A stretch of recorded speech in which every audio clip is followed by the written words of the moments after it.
নবীজিকে জিবরাইল আলাইহিস সালাম মানুষের রূপ ধরে এসে জিজ্ঞাসা করেছিলেন যে কিয়ামত কবে হবে।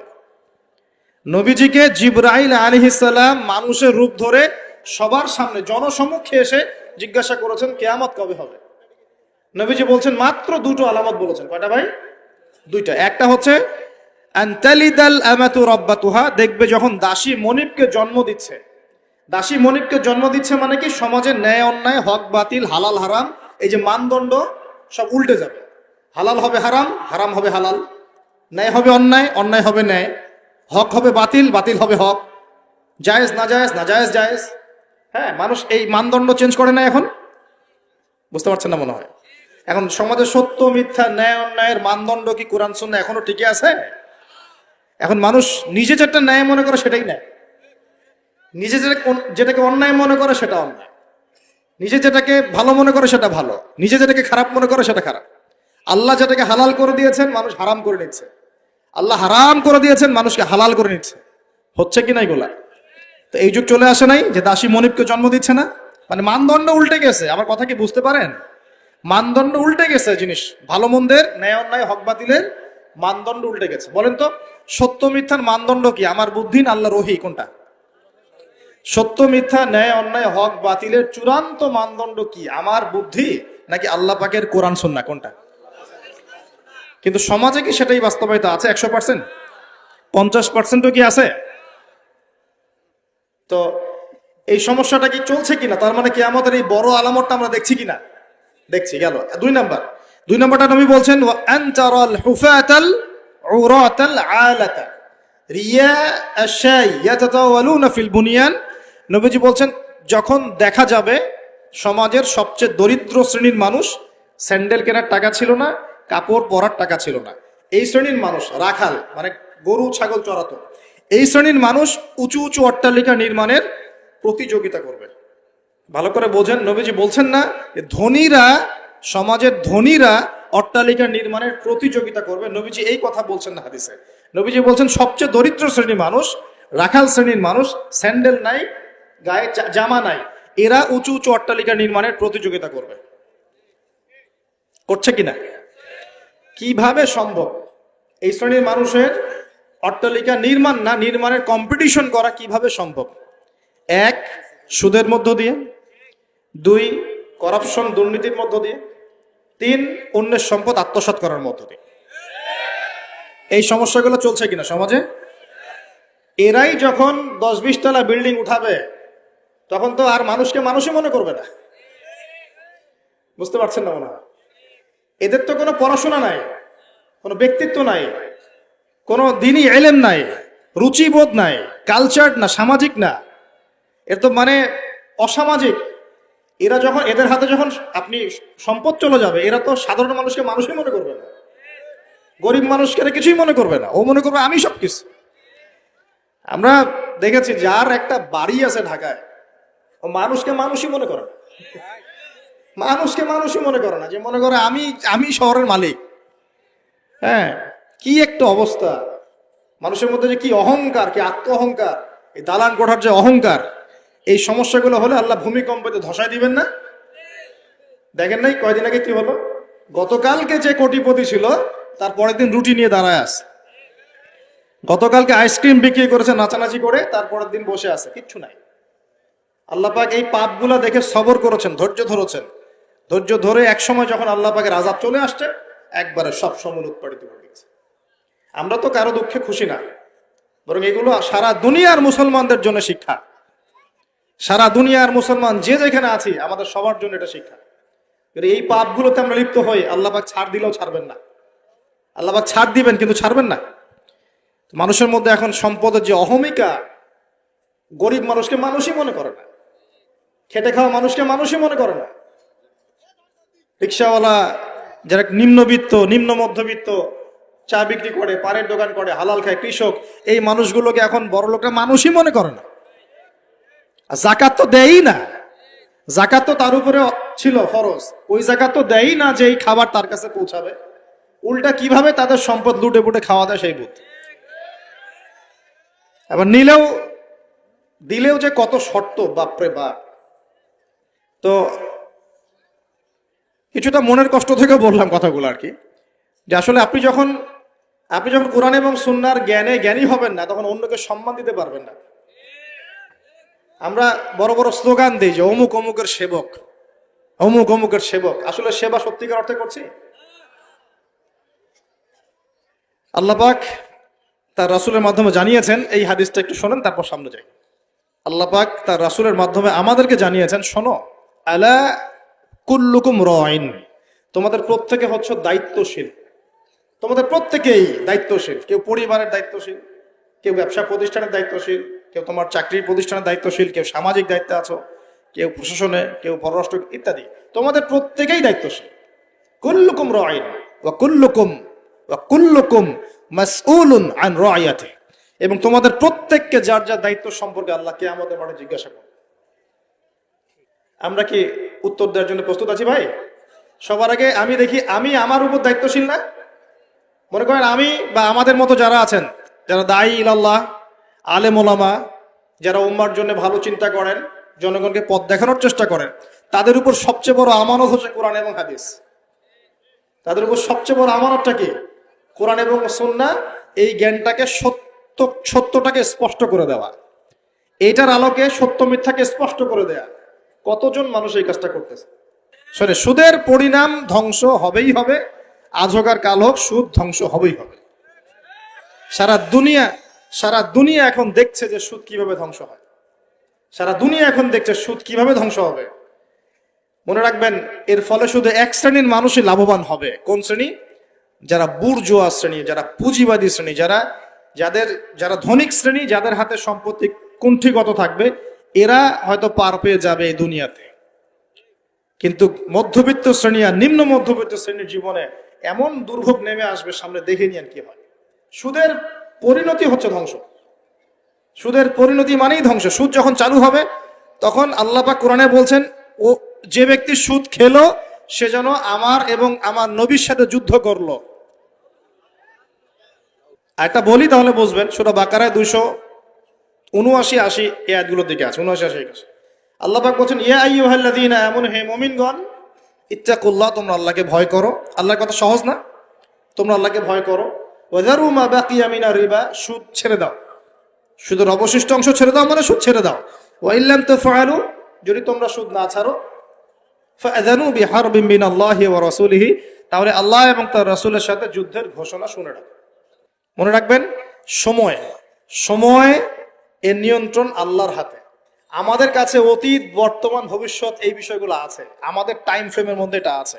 আল্লাহ পাকের কাছে এইভাবে সময় না যে অতীত একটা, এটা বর্তমান, এটা ভবিষ্যৎ, এমন নয়। সবকিছু আল্লাহর সামনে, সবকিছু। আমরা যেখানে ঘুরি, এই সৌরজগতে আমরা ঘুরছি, এই যে ওয়াজ করছি যখন আমরা, এখনো জমিনটা ঘুরছে কিনা? আমাদেরকে নিয়ে পৃথিবী ঘুরছে শূন্যের মধ্যেই। সুবহানাল্লাহ বলেন। আমাদেরকে নিয়ে পৃথিবী এখনো এই মুহূর্তেও শূন্যের মধ্যে ঘুরছে, আসমানে ঘুরছে কিনা? আমরা কি টের পাচ্ছি? টের পাচ্ছি না। সূর্য উঠছে, আমাদের কাছে মনে হয় যে একটা দিন আসলো, ডুবলো, একটা রাত হয়ে গেল। যদি আল্লাহ পাক পৃথিবীর ঘোরার গতিটাকে কমায় দেন, তাহলে কি হবে জানেন? দিন রাত লম্বা হয়ে যাবে। বুঝেন নাই মনে হয়? আল্লাহ পাক যদি এই যে আমরা ঘুরছি মনে করেন এভাবে, আল্লাহ যদি গতিটাকে কমায় দেন, আস্তে আস্তে ঘোরে, তাহলে দিন রাত লম্বা হয়ে যাবে। বিজ্ঞানীরা বলে, এটা বিজ্ঞানীদের কথা, এটা আমার কথা না, বিজ্ঞানীরা বলে তখন আমাদের দাড়ি চুলও নাকি পাকবে না, বয়সও নাকি পারবে না। যাই হোক, ওটা ওদের থটস, এটা আমাদের থটস না। আলোর বেগে যদি মানুষ মহাবিশ্বে, মহাকাশে সফর করতে পারে, আলোর বেগের চেয়ে বেশি বেগে, এখনকার সায়েন্সরা বলে, ওরাই বলে যে মানুষ তখন ফিউচারে চলে যেতে পারে, ভবিষ্যতে যেতে পারে, আলোর বেগে যদি সফর করতে পারে। এটা ওদের কথা, আমরা এইসব আলোচনা যাচ্ছি না। বলছি, সময়ের নিয়ন্ত্রণ কার হাতে? আল্লাহর হাতে। বারজাখ বলে একটা জগৎ আল্লাহ তৈরি করেছেন। কি নাম? বারজাখ। এই জগৎটা হচ্ছে আমাদের দুনিয়ার জগৎ আর জান্নাত জাহান্নামের যে কিয়ামতের দিন, এর মাঝখানের একটা জায়গা। এখানে ইল্লিন আর সিজ্জিন দুটো স্তর আছে। একটা নাম ইল্লিন, একটা সিজ্জিন। এই দুনিয়ার নেককার মানুষ যারা, তাদের আত্মাগুলোকে আল্লাহ পাক এই যে ইল্লিনে নিয়ে গিয়ে রেখে দেন। আর দুনিয়াতে যারা পাপাচারী, তাদের আত্মাগুলোকে আল্লাহ পাক সিজ্জিনে রেখে দেন। এই যে কবরের যে আযাব, যে আমরা একটা কথা বলি, এটা আযাব বলে রুহের আযাব। কিসের আযাব? রুহ। দেহ তো আপনার নাই ওখানে, দেহ আছে? দেহ তো পচে গেছে, গলে গেছে, তাহলে আযাবটা কিসের? রুহের। বুঝাচ্ছি, আমি এই এই পড়াশোনাটা করেছি ইমাম গাজ্জালী রাহিমাহুল্লাহর বই থেকে। এত গভীর মানে লেখা, মানে ধরতে গেলেও মনে হয় যে একটা লাইন 10 বার পড়তে হচ্ছে। একটা এক্সাম্পল দিয়ে তিনি বুঝাচ্ছেন, এভাবে তিনি বলছেন এটা একটা উদাহরণ মাত্র, এটাই প্রকৃত ব্যাখ্যা না, একটা উদাহরণ মাত্র। বোঝানোর চেষ্টা করছেন তিনি এভাবে যে আমরা যখন ঘুমাই, অনেকে ভালো স্বপ্ন দেখেন না? ভালো স্বপ্ন দেখে আপনার কাছে ভালো লাগছে, খুব মজা লাগছে না? স্বপ্নের মধ্যে আপনি কি মানে ভালো ফিল করছেন, মাশাআল্লাহ ভালো লাগছে, ঘুরছেন ফিরছেন খাচ্ছেন। যখন কোনো খুব ভালো আপনি একটা স্বপ্ন দেখেন, আপনার কিন্তু ভালো লাগে। আপনি স্বপ্নে ঘুমন্ত অবস্থাতেই আপনি স্বপ্নে বাস্তবের ফিলিংস পাচ্ছেন, এমন হয় না? আল্লাহ পাক যদি আপনাকে স্বপ্নের মধ্যে রেখে দেন, ধরেন 1 বছর 1.5 বছর 2 বছর, তার মানে 1-2 বছর আপনি স্বপ্নের মধ্যেই বাস্তবের ভালো লাগার ফিলিংসটা পেতে থাকবেন, কিন্তু আপনি ঘুমিয়ে আছেন। বাইরে থেকে আমি আপনাকে দেখছি যে আপনি ঘুমিয়ে আছেন, আপনি ঘুমন্ত অবস্থাতেও ভালো স্বপ্ন দেখেই ভালো ফিল করছেন। তিনি বোঝাচ্ছেন, উদাহরণ দিয়ে বোঝাচ্ছেন, এটা কিন্তু ব্যাখ্যা নয়, জাস্ট একটা বুঝাচ্ছেন উদাহরণ দিয়ে। আল্লাহ পাক যখন শহীদদের রূহগুলোকে জান্নাতে রেখে দেন, জান্নাতে তারা এইভাবে রূহগুলো ঘুরতে থাকে, ফল ফলাদি খেতে থাকে, পাখির মধ্যে রূহ দিয়ে দেন, সবুজ পাখি, এই পাখি উঠতে থাকে, তারা ভালো ফিল করতে থাকে। ওই হায়াতটাকে আল্লাহ পাক তাদের কাছে বাস্তব বানিয়ে দিয়েছেন। কথা বুঝতে পারছেন? ওই হায়াতটাকে আল্লাহ পাক তাদের কাছে বাস্তব বানিয়ে দিয়েছেন। তাদের কাছে মনে হচ্ছে এটাই বাস্তব, এটাই জগৎ। আল্লাহ চাইলে করতে পারেন না? একটা ঘুমন্ত মানুষকে যদি আল্লাহ করতে পারেন, তাহলে শহীদদের ব্যাপারে করতে পারেন না? পারেন। আবার ধরেন একজন মানুষ পাপাচারী, আপনি কখনো কখনো স্বপ্ন দেখেছেন, ভয়ের স্বপ্ন, আটকে উঠছেন, শ্বাস বন্ধ হয়ে যাচ্ছে, এমন হয়নি অনেকদিন? আর হবে তো বেশি, কারণ কানে তো হেডফোন দিয়ে গান শোনেন, আর হেডফোন কানে দিয়ে ঘুমান, FM শুনতে শুনতে ঘুমান, এই কি করতে করতে ঘুমান। ঘুমানোর আগে তো দোয়া কালাম নাই, দোয়া কালাম মাসনুন দোয়া কালাম তো নাই, সূরা মুলক নাই, সূরা বাকারা শেষের আয়াত নাই, ইত্যাদি নাই, পবিত্রতা নাই, বিছান ছাড়েন না, লাইটস অফ করেন না। আপনার সুন্নত মাফিক তো ঘুমাচ্ছি না। ঘুমানোর কতগুলো সুন্নত জানেন? ঘুমানোরই কত সুন্নত আছে। ইস্তেঞ্জা করতে হয়, অজু করে আসতে হয়, পারলে মেসওয়াক করে নেয়, বিছান ঝাড়তে হয়, বিসমিল্লাহ বলে লাইট অফ করতে হয়, দরজায় খিল দিতে হয়, পাত্র যদি থাকে খাবার পাত্র, পানির পাত্র ঢেকে দিতে হয়, তারপরে পড়তে হয় বিছানায় গিয়ে আয়াতুল কুরসি, সূরা বাকারা শেষের 2-3টা আয়াত, সূরা ফালাক নাস ইখলাস, হাত একত্রিত করে ফু দিয়ে সারা গা মাসাহ করতে হয়। ডান কাত হয়ে আল্লাহুম্মা বিইসমিকা আমুতু ওয়া আহইয়া বলে এই যে 33 বার সুবহানাল্লাহ, 33 বার আলহামদুলিল্লাহ, 34 বার আল্লাহু আকবার পড়তে পড়তে ঘুমাতে হয়। কয়জন জানে কয়জন ঘুমানোর সুন্নত? ঘুমানোর আগে এখন কানে হেডফোন, ব্লুটুথ, হাবি জাবি এইসব দিয়ে যুবকরা ঘুমাচ্ছে। প্রতিটা কাজ নবীর সুন্নত মতো করার চেষ্টা করবো, আল্লাহ পাক তৌফিক দান করুন। এই যে 9 নম্বর ওয়াদা করেন, জীবনের প্রতিটা কাজ নবীর সুন্নাহ মতো করবেন। রাজি আছেন ইনশাআল্লাহ? একদম চেহারা থেকে শুরু হবে, চুল দাড়ি পোশাক আশাক থেকে শুরু হবে। আল্লাহ পাক যত উপরে নিয়ে যাবেন, আপনি যেখানেই যান নবীর সুন্নত বাস্তবায়ন করবেন ইনশাআল্লাহ। আল্লাহ পাক তৌফিক ইনায়াত করুন, বলি আমিন। মনে করেন খারাপ স্বপ্ন দেখছেন, খারাপ স্বপ্নে এখন আপনি কষ্ট পাচ্ছেন, দেখছেন যে পানিতে ডুবে যাচ্ছেন, দেখছেন যে আপনি আগুনে পুড়ে যাচ্ছেন, নাউজুবিল্লাহ, দেখছেন যে আপনি হয়তো কেউ আপনার শ্বাস গলা চিপে ধরেছে ইত্যাদি, মানে আপনি কষ্ট পাচ্ছেন। বাহির থেকে কিন্তু আমি আপনার কষ্ট বুঝতে পারবো না, পারবো? আপনি ঘুমিয়ে আছেন, ঘুমিয়ে আপনি কষ্ট পাচ্ছেন। এখন এই ঘুমন্ত কষ্টের স্বপ্নটাকে আল্লাহ পাক যদি 5 বছর লম্বা করে দেন, পারবেন কিনা? আল্লাহ পাক পারেন কিনা? 5 বছর ঘুমিয়ে আছেন, আপনি উঠতে পারতেছেন। এখন এটা হয় না, আল্লাহ চাইলে পারেন, সম্ভব কিনা? আল্লাহ পাক 309 বছর ঘুম পাড়া রাখেন নাই মানুষকে? আছে না দলিল? কোরআনে আছে না? কোন সূরায়? এই তো মাশাআল্লাহ, মাশাআল্লাহ, সূরা কাহফে আছে না? 309 বছর আল্লাহ পাক 9 জন 10 জন ছেলেকে ঘুম পাড়া রাখছেন না? রাখছেন।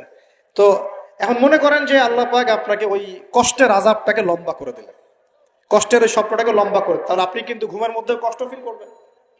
এখন কবরে যদি আল্লাহ পাক বারজাখের জীবনে সিজ্জিনে কিছু আত্মাকে রেখে আত্মাগুলোকে আযাব দেন, এবং ওইটাকেই যদি তাদের কাছে বাস্তব ফিল দিয়ে দেন, তাহলে কি তার আযাব পাবে না? অনেক ব্যাখ্যা আছে, যেগুলো নিয়ে আলাদা লেকচার দেওয়া লাগে। এতটুকু বোঝেন যে আল্লাহ পাক ইন্নাল্লাহা আলা কুল্লি শাইইন কাদির, আল্লাহ পাক প্রতিটা বিষয় সম্পর্কে ক্ষমতাবান। আল্লাহ পাকের হাতেই সব ক্ষমতা, আল্লাহ সব করতে পারেন। যে আল্লাহ পাক আমাকে শ্বাস নেয়ার ক্ষমতা দিচ্ছেন, নিঃশ্বাস নিচ্ছি, একটা নিঃশ্বাসের দাম কি অন্য কেউ দিতে পারবে? যে আল্লাহ পাক এনভায়রনমেন্ট, বায়ুমণ্ডলের মধ্যে নাইট্রোজেন গ্যাস দিয়ে দিয়েছেন, এই গ্যাস কি কে দিয়ে? অন্য কেউ দিয়েছে? যে আল্লাহ পাক শ্বাস নেওয়ার জায়গা দিয়েছেন, আমাদের হার্ট যে পাম্প করছে, জন্মের সময় থেকে পাম্প করছে, এখন পর্যন্ত থামে নাই। একদিন 1 মিনিটের জন্য থেমে গেলেই শেষ। এটা কে চালু করে রেখেছে? যে আল্লাহ এত কিছু করতে পারেন, সেই আল্লাহর পক্ষে নবী সাল্লাল্লাহু আলাইহি ওয়াসাল্লামকে তার কাছে নিয়ে যাওয়া, এই আযাবগুলো দেখানো এমন কঠিন কিছু? এগুলো নিয়েও এখন মানুষ প্রশ্ন তোলে। তো এখানে নবীজি অনেকগুলো শাস্তি দেখেছেন, তার মধ্যে একই পাপের কারণে তিনটা শাস্তি দেখেছেন। কয়টা ভাই? এই সেই বিখ্যাত পাপের নামটাই হচ্ছে সুদ। কি নাম সেই পাপের? একবার দেখেছেন কিছু লোককে রক্তের নদীতে ফেলে দিয়ে মাথা ফাটিয়ে দেওয়া হচ্ছে। জিজ্ঞাসা করলেন এরা কারা? জিবরাইল আলাইহিস সালাম বলছেন এরা আপনার উম্মতের সেই সব ব্যক্তি যারা সুদখোর ছিল। রক্তের নদী কেন? কারণ রক্ত চুষে খাইতো তারা মানুষ। মাথা কেন ফাটাই দেওয়া হচ্ছে? কারণ এই মাথা দিয়ে বলেছিল ইন্নামাল বাইউ মিসলুর রিবা, ব্যবসা সুদ একই জিনিস। এই শয়তানি মাথা থেকে বেরোছে, এই কারণে মাথা ফাটিয়ে দেওয়া হচ্ছে। আর একটা শাস্তি দেখেছেন, তারা পাথর খাচ্ছে, পাথর, বড় বড় পাথর খাচ্ছে, পিছনের রাস্তা দিয়ে পাথর বের হয়ে যাচ্ছে। জিজ্ঞাসা করলেন কাদের কি কারণে শাস্তি দেওয়া হচ্ছে? জিবরাইল আলাইহিস সালাম বললেন এটাও সুদের কারণে। 3 নাম্বারটা দেখেছেন তিনি, যে কিছু মানুষ শুয়ে আছে আর এই পেটটা, এই বাড়ি, আমাদের বাড়ি যেমন উঁচু, বাড়ির মতো উঁচু হয়ে আছে পেটটা, আর পেটের ভিতরে অজগরের মতো বড় বড় সাপ কিলবিল কিলবিল করছে। এই 3টা শাস্তি তিনি দেখেছেন। দেখে জিবরাইল আলাইহিস সালামকে বলছেন এই 3টা শাস্তি কি কারণে? 3টার ক্ষেত্রেই জিবরাইল আলাইহিস সালাম বলেছেন সুদের কারণে, সুদের কারণে, সুদের কারণে। আল্লাহ পাক আমাদেরকে হেফাজত করুন বলি। 10 নাম্বার নিয়াত, আমরা সবাই হালাল খাওয়ার চেষ্টা করবো ইনশাআল্লাহ। আমরা হারামের দিকে যাবো না ইনশাআল্লাহ। হালাল রিজিক আল্লাহ যতটুকু দিবেন এতটুকুতে সন্তুষ্ট থাকবো ইনশাআল্লাহ। এবং যদি আমি সামর্থ্যবান হই, ধনী হতে আল্লাহ পাক নিষেধ করেন নাই, ধনী হতে আল্লাহ নিষেধ করেন নাই, ব্যবসা করতে নিষেধ করেন নাই, ধন সম্পদ আল্লাহ পাক অর্জন করতেও নিষেধ করেন নাই, কিন্তু দুনিয়ার পূজা করতে আল্লাহ নিষেধ করেছে, দুনিয়ার মোহে ডুবে যেতে আল্লাহ নিষেধ করেছেন। সম্পদ ওসমান রাদিয়াল্লাহু আনহুরও ছিল, কিন্তু সেই সম্পদ তিনি তার প্রয়োজনে যতটুকু লাগতো এতটুকু ব্যয় করতেন, বাকিটা আল্লাহর রাস্তায় ব্যয় করতেন। ওসমান রাদিয়াল্লাহু আনহুর মতো ধনী হতে কোনো সমস্যা আছে? কোনো আপত্তি আছে? একটা আমল তার জীবনী থেকে পাওয়া যায়, এটা পড়ে আমার কাছে এত নিজেকে এত ছোট মনে হচ্ছে, কাশ যদি এই আমলটা আমি করতে পারতাম। বলে দিব? চেষ্টা করছি যে করার, আপনারাও করার চেষ্টা করেন। ওসমান রাদিয়াল্লাহু আনহু ধনী ছিলেন কিনা, তো নবীর কাছে গিয়ে বলছেন যে আমার ধন সম্পদ খুব বেশি বাড়ছে, ইয়া রাসূলুল্লাহ আপনি সম্পদ একটু কমানোর দোয়া করেন তো আমার জন্য। চিন্তা করা যায় মানুষ এমন দোয়া কেউ করবে এই যুগে? আচ্ছা, নবী সাল্লাল্লাহু আলাইহি ওয়াসাল্লাম বললেন তুমি উটের পিঠে, গাধার পিঠে খাওয়া দাওয়া করো, ঠিক আছে, খাওয়া দাওয়া করো। তো তিনি খাওয়া দাওয়া করেন। এখন কয়দিন পরে, কয়দিন বলতে কতদিন আল্লাহ ভালো জানেন, তিনি এসে বলছেন ইয়া রাসূলুল্লাহ আমার তো সম্পদ আরো আগের চেয়ে বাড়তেছে দেখি, আপনি কি দোয়া করলেন? সম্পদ আরো বাড়া শুরু করেছে এখন। তখন তিনি বলছেন যে তুমি যখন খাও তখন তোমার হাত থেকে যদি খাবার পড়ে যায় তুমি কি করো? তখন তিনি বলেছেন আমি, আমার হাত থেকে খাবার যদি পড়ে যায়, একটা দানাও যদি পড়ে যায়, আমি উটের পিঠ থেকে নেমে সেই খাবারটাকে তুলে পরিষ্কার করে তারপর খাই। ওসমান রাদিয়াল্লাহু আনহু এত ধনী মানুষ, তিনি প্রতি বেলায় 100 মানুষকে খাওয়াতে পারেন, কোনো সমস্যা নাই।